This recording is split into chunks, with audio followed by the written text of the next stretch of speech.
Hello, everyone, and welcome to our session on unleashing the future of AI and agents on Windows backed by security. Welcome, it's glad to see you, or I'm glad to see you. I'm Sasha Sprock. I'm a product lead on the Windows team, and this is my co-presenter, Donald. Hi, I'm Donald Thompson, distinguished engineer working on the Windows agent, Windows for agents. So, there have been many moments in our industry and in the history of our company where transformation has taken place. We think about mainframe to PC, PC command line terminals to GUIs, the internet, mobile, cloud, AI. And I was thinking 30 years ago when we released Windows 95, it was the first time that our OS had native support for the internet. And we had the slogan to democratize access to this technology that had been pretty tucked away in for specialists to the average consumer. We called it information at your fingertips. And I was thinking, like, this moment that we're in now with AI, right now it's still pretty reserved for just a number of us specialists. And the opportunity is to give this power to hundreds of millions of people in enterprise and in consumer.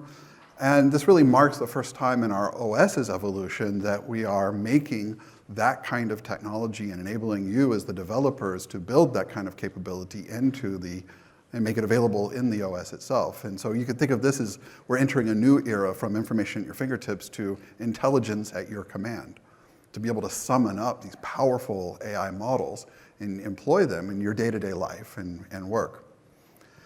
And one of the things that really makes that possible is this shift from what I call the imperative mode, where today, we have this goal, we have this intent in our minds, and yet we have to break that down into the individual steps to take imperatively with different applications and services that have no understanding of what we're really trying to do. And I have to recontextualize each one along the way. And I think the opportunity for all of us is to change that to become what I call declarative, where as a user, I simply am able to express what my goal is, what my intentions are, and have the agents and the system accomplish those things on my behalf with my supervision and guidance and with all the safety mechanisms in case. But that's, I think, a more desirable world to live in, where I'm less of the doer and more of the commander and the overseer and the creative director.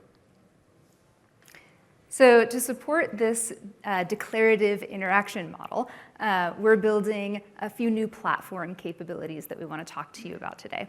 The first one is the tools, and we're calling these agent connectors. These are powered by the Model Context Protocol, MCP servers, and basically they are what gives the AI agent the ability to do stuff on your machine, to interact with apps and services directly on your machine. The second thing is an isolated environment. This is a secure, contained workspace for agents to invoke those tools. And then finally, we're weaving security, consent, and manageability as a layer throughout these new capabilities to keep users in control and to keep you able to make choices and have the power. So let's look at how this might work in practice. So we'll start by considering a familiar chore, like filing an expense report. A lot of us are probably going to file an expense report after this conference. And today, in the imperative world, that might look something like this. I'm going to go to my expense tool. I'm going to individually add the receipts for each of my expenses, which means I have to find them. I have to browse through File Explorer and remember where I even stored them. I have to generate the report itself. I have to add line items and categorize them. And I wind up having to click and select and type things. It winds up being roughly 40-ish steps per expense line item. That's a lot. That's too much. So let's see what this looks like in a declarative world. Here, we're in M365 Copilot using the Dynamics Expense Agent. I'm going to ask it to go ahead and generate an expense report. It asks me for permission to use my local files. and I agree. It finds some expenses, which I then confirm. Excellent. And then it generates an expense report. So what it just did here was it found files using two connectors, using the file system, the File Explorer, and the Semantic Search MCP servers, which are registered as connectors on my machine. Now, at this point, the report is generated. I could just ask it to submit, but for the sake of the demo, let's go ahead and check, because this is a real code demo. So I'm going to go over to the expense management tool and see, yep, the line items are in fact in my report. So back in M365, I'm going to say, yes, submit the report for approval, and it goes ahead and submits it. So this is kind of the power of shifting to this declarative world, where instead of many, many steps to file the expense report, I typed a couple of lines into the Dynamics expense agent, and I have my report ready to go. And the way that we did that is by using these new platform mechanisms. So the first one is this concept of agent connectors. These are the tools, the MCP servers that agents can use to do things. So in this case, the Dynamics agent was using the File Explorer and Semantic Search connectors to find those receipts on my local machine. Those connectors were registered in what we're calling the on-device registry, the Windows on-device registry. So this on-device registry and these agent connectors are all in public preview today. And then the second piece is that the agent is working in a workspace. So the agent workspace is an isolated environment that is separated from the rest of your machine, so that when you give your agent permission to access some things, like for example, your local file folders, it doesn't necessarily get to access everything on your machine as it would today without going through the system. And of course, security is woven in through the fabric of this platform, and in particular, we are assigning what we're calling an agent ID, which is a way to separate, for auditability, the behaviors and actions that were taken by an agent and the behaviors and actions that were taken by an end user. So those demos were first party, but there are actually a lot of third-party app and agent developers who are already building on and leveraging these new platform capabilities. And they're building both connectors and agents. So let's look at an example of one of those. This is Nexa AI's hyperlink agent. So this agent is not a general purpose agent like M365. It actually delivers 3 times faster indexing of local files and twice the inferencing speed compared to most general purpose agents. So this is a specialist. And to the specialist, I want to ask it for some particular insights. So in this case, I'm going to ask for a summary of any intellectual property concerns before a big public announcement.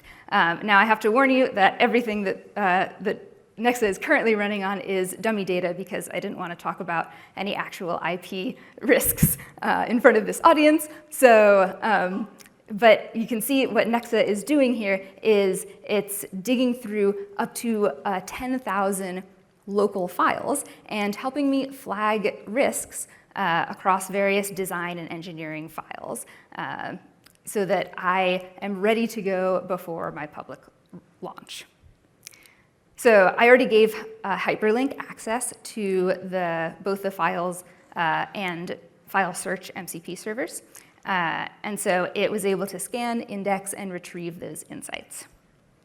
And what's really exciting that I want to really help articulate here is that the Nexa hyperlink agent is a specialist, and while it is using connectors, It is also, they're working on registering Hyperlink as its own connector that other general purpose agents will be able to utilize.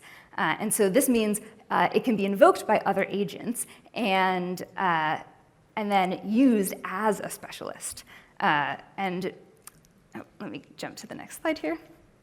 So if you think about that first section of agent connectors as the tools, you can also think of them as agents that are behaving as tools for more general purpose agents. And this is where you really start to see the power of this declarative world. So it's, aside from the obvious fact that we have all these amazing frontier models coming and available to us, there are a couple of other points that we could say about the current moment. According to IDC, by 2028, there will be 1.3 billion agents in the wild. Many of those will be local on device, many of them will be cloud. They won't all be general purpose. Obviously, you're not going to have 1.3 billion Copilots and Claude desktops. So you're going to have many specialized agents that can be used, as Sasha mentioned, as capabilities within other agents. So you get these nice trees, many agents working together under the supervision of a parent agent, supervising agent. We're also seeing another interesting trend here, which is the PC refresh cycles. And various reports suggest that by 2027, up to 80% of all PCs will have native AI capabilities built in. And we're seeing this in conjunction with what's called hybrid AI. NVIDIA several months ago wrote a paper calling "The Future of Agentic is Small Models." Stanford just published a paper last week talking about how the vast majority, up to 90+% of agentic prompts can be handled by small models. That means they can run on device.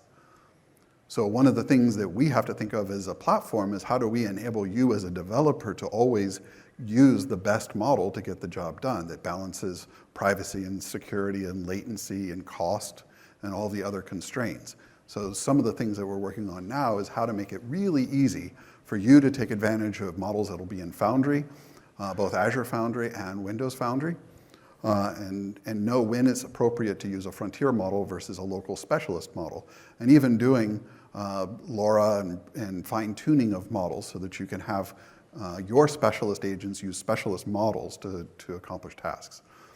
And so this is where we are investing in the platform to enable you as the developer to be able to take advantage of all of these great features that are coming down the pipe. All right, so these agents are really powerful and they can operate at quite a large scale. And now is the moment we're seeing an explosion of agents. But with all of that power and scale, we need guardrails. We need strong protections against things like cross-prompt injection, tool poisoning, identity spoofing, confused deputy attacks, overprivileged execution, data exfiltration. There's a lot of things to be a little bit nervous about as AI starts to become more prevalent. We also need clear attribution to separate what a user did from what an agent did. So let's talk about how we're addressing some of these concerns that we've heard from enterprises, developers, and end users. We'll start with our enterprises. From enterprises, we heard that you want to be able to adopt the latest tools to make your employees more efficient. You don't want your employees to be spending hours filling out expense reports, for example. But in today's ungoverned infrastructure, it is hard to be sure that an MCP server that, for example, claims to be Dynamics actually is Dynamics. We've heard that some of the top concerns are that there isn't a way to track which commands were executed by your employees and which were performed by an agent. And that agents running as users currently can have access to basically anything that's on the user's device without a central way to observe, audit, and manage these tool uses across large organizations. So these platform capabilities are our answer to these concerns. First of all, in order to appear on the on-device registry, the Windows on-device registry, we'll be requiring that connectors have a verifiable identity. This means that we can trace back to a root authority. We're also going to require full descriptions of the toolchain so that we can ensure that these MCP servers can't change their tool definitions on the fly. Agents and connectors will run in a contained environment as the agent user by default, and every tool call will be mediated by Windows. This means that we can enforce least privilege and bind invocations to the agent's identity and check the requests against policy. And then, of course, we're building manageability, so your IT admins will be able to allow, deny, or gate which agents run, which connectors are discoverable, and which tools can be invoked. And then, of course, this will be centrally managed through the same management mechanisms that you're used to today. Here's an example of Intune. We have the ability to enable and disable various pieces of the infrastructure, and also enable pass-through mechanisms for developers to have less restricted access while building and testing their MCP servers more efficiently pre-deployment. So then we'll talk about developers. So some of the problems that Sasha's alluded to exist currently with MCP and the general ecosystem. It's really the Wild West at the moment. And I think the last time I checked the public registries, there were over 10,000 MCP servers available. And you can imagine that they're not all the highest quality servers. So how do you balance this sort of tension that exists between those that want innovation and new value and the need to run it in a safe and secure and managed and governed way? And I think that's really the role that the OS can play in bridging those two things.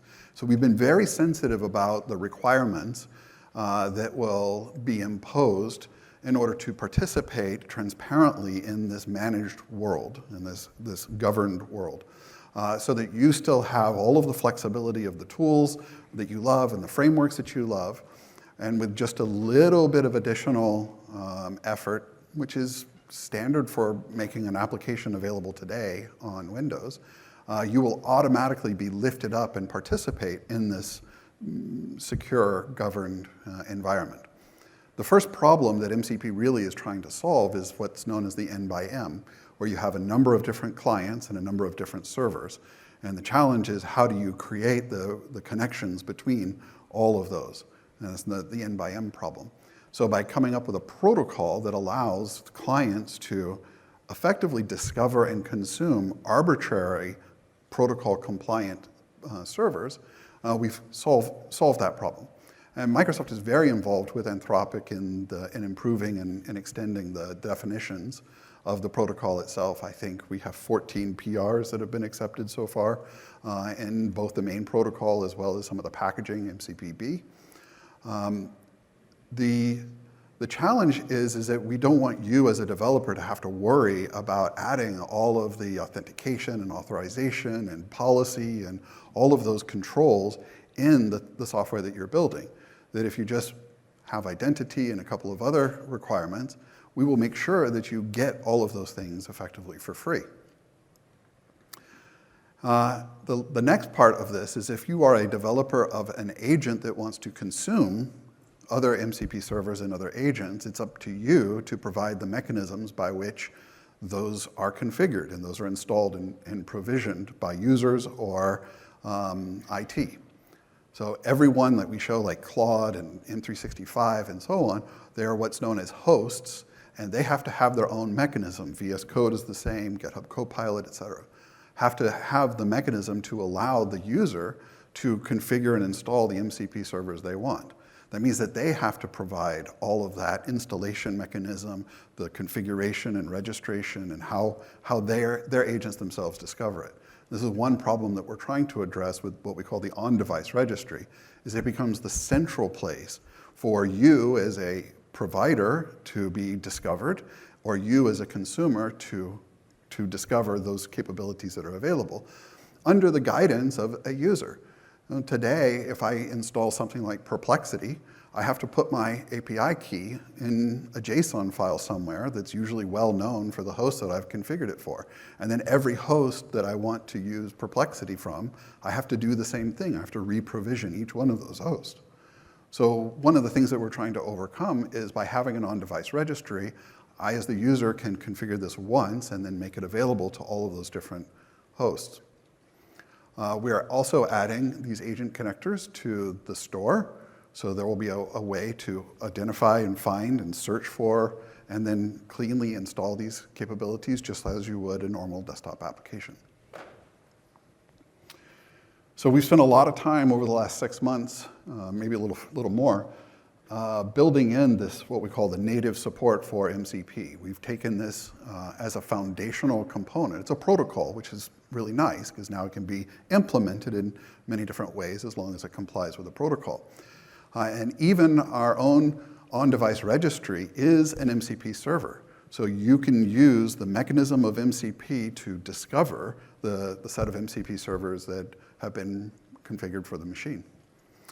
And we call those agent connectors. That's the marketing term that we've put around MCP server.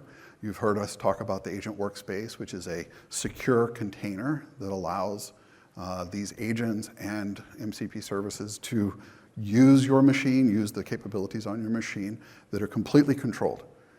And so one of the things that we request is that you can specify in your manifest for your application the set of capabilities that you would like access to so that we can give consent to the user. We can give them the opportunity to accept or deny your access.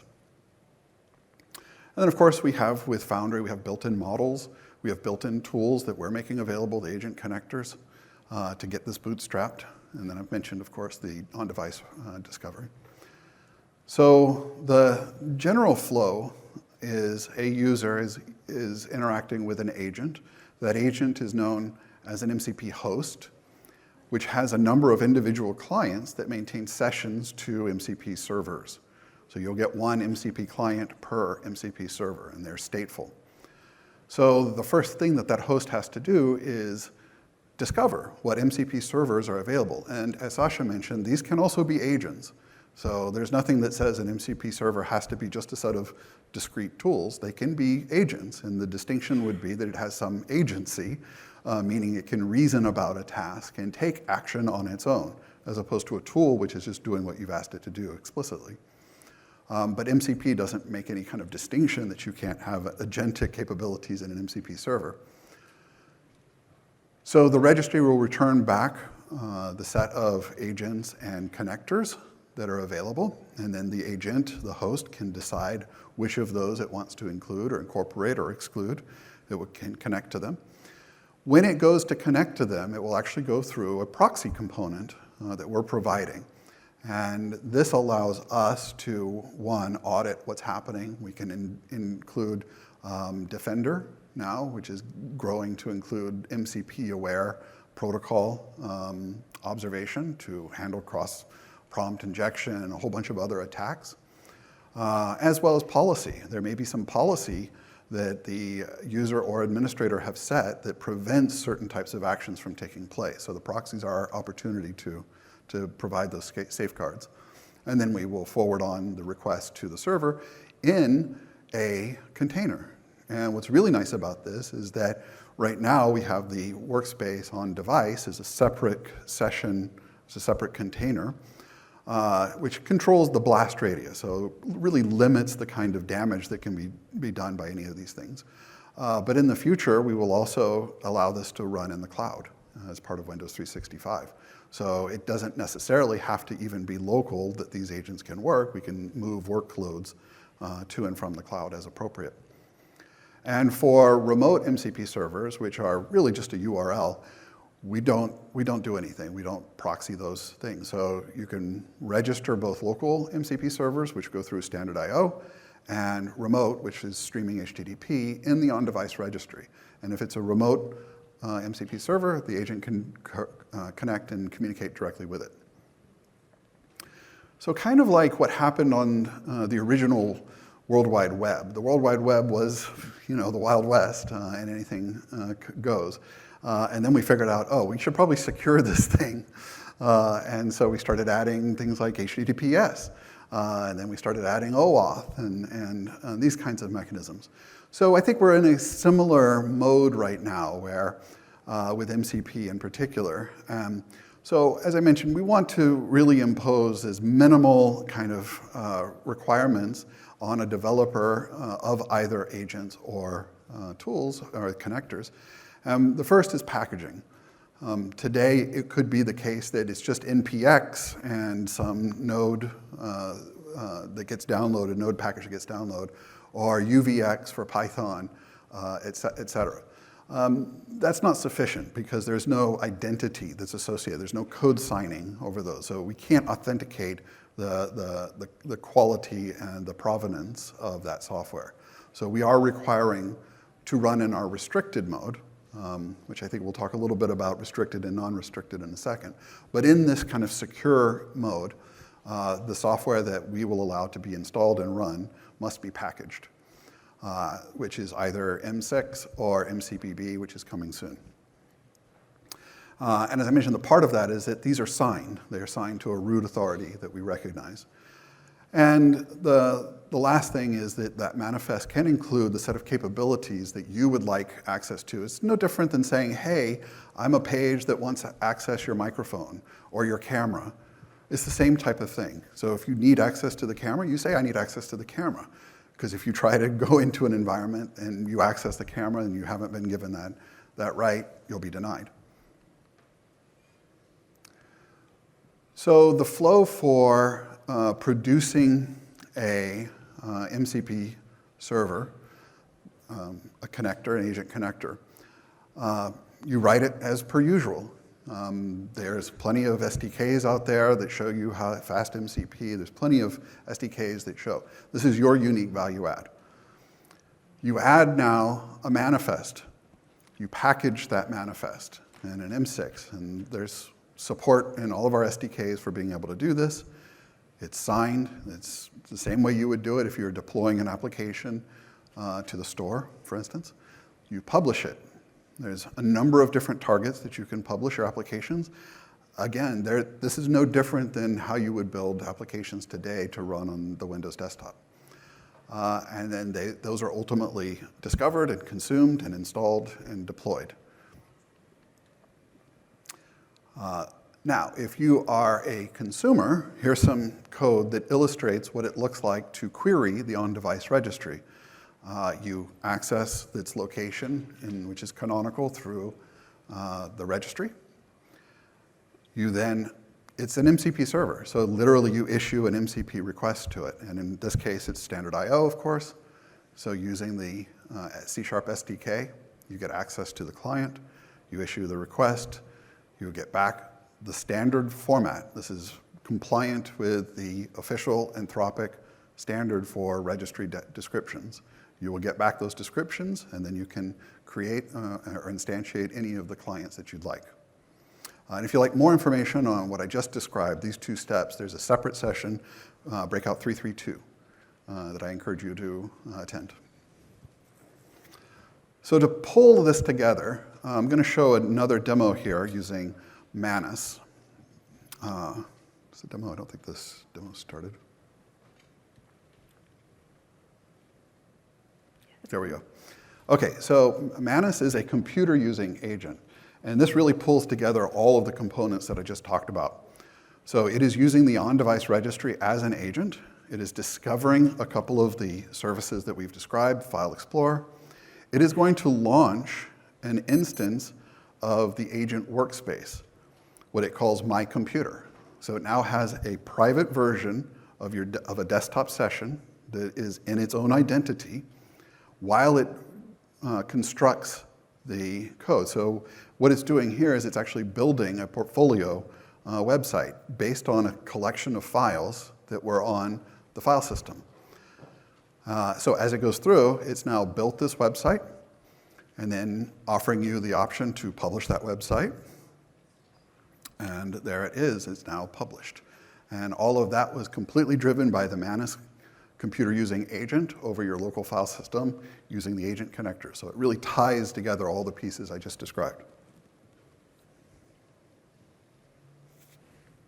All right, and then finally, the concerns that we've heard from end users. The first one is that the installation friction is high. Today, if you want to try MCP servers, you have to download, install, provision all by yourself. And again, as Donald mentioned, the pathway can be somewhat unique for individual servers depending on how it was built, how it was deployed. The consent model is not uniform currently because it is all individual based on the creator of the MCP server. And we've heard a lot of concerns from users about privacy, as well as just simply cognitive overload where there are too many options to sort through.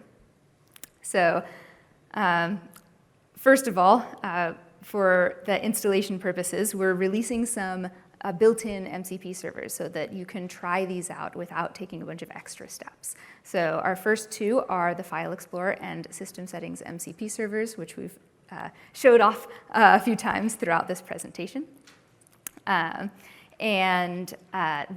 we also showed the explicit consent prompts, and I'll show those again in a moment in case they went by too quickly in the demo. And then we're also providing local AI models. So these are models that can be run on your local device, like if you have an NPU device, for example, through the AI Foundry Local. And we're building out settings and the agent ID, of course, for uniform auditing so that you know where things are and what is happening as you're using your machine with your agent. So these are the consent dialogues that we showed earlier. So this is our unified consent model. And you can see in this example, it's Claude is the agent that is requesting use of the File Explorer and semantic search MCP servers. And then I also just want to give a little preview of some of the OS settings that you can expect to see as you're using these new capabilities. So the first one is we have this global toggle for enabling these experimental agentic features across the board. And then we have a separate agentic tools. We have a separate agentic tools where you can dive in and actually set per agent, per connector, you can enable or disable to your heart's content. And then finally, as Donald mentioned, for developers, we have the ability to bypass some of those requirements, the packaging, identity, manifest capability requirements, pre-production for developers to run quickly, to try things out, experiment, and be able to test and have a quick dev cycle. And then, of course, to be able to try new things that don't yet have all of their pieces in place, their identity registered, et cetera. And then, of course, in addition to all of the various controls and capabilities that we've been talking about so far, like the isolated environment, the distinct agent ID, and the requirements for identity, we also have security woven throughout the operating system. So Microsoft Defender, Intune, A365, and your OS settings form a unified security and manageability fabric. And this enables us to provide continuous monitoring, real-time alerts, and automated remediation, as well as compliance reporting across your agent and user activity. Security is a moving target, of course, and we're always building on the layers of defense that we have to provide you and your company with more protection against today's threats.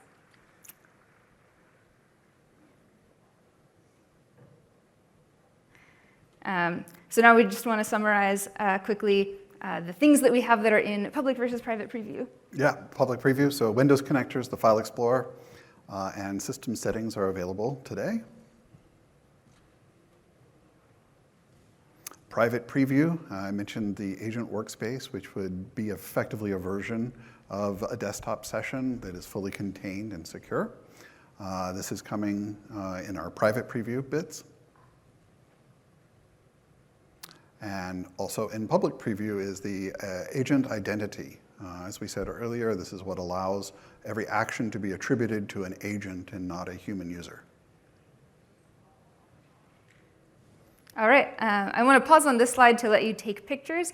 If you are a developer and you want to try building this yourself, we have some links on this slide, some shortened AKA links, where you can see more information, docs, samples, to try it if you want to build your own MCP servers or if you want to try using them.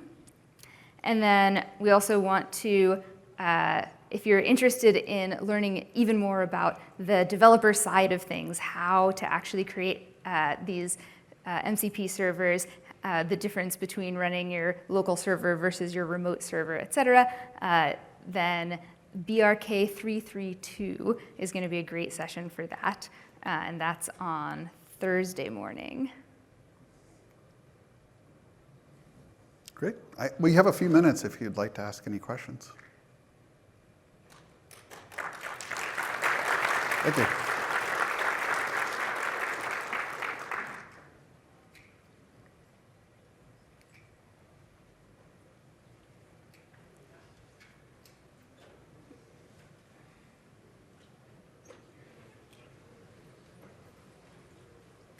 Yes. There's a microphone here.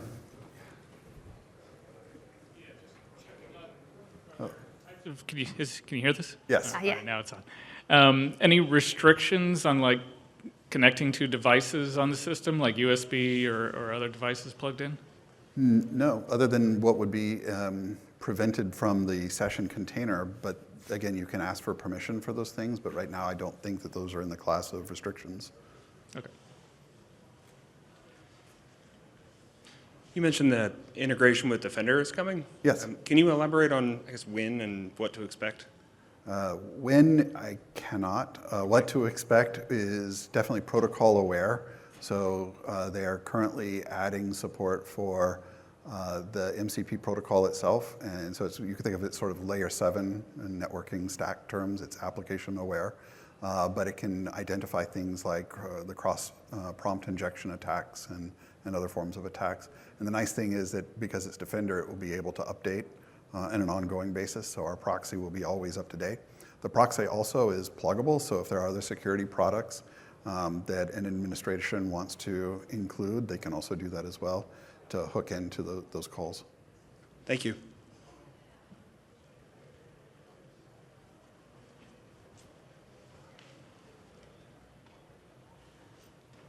I guess we did a good job. Yeah? No questions? Thank you.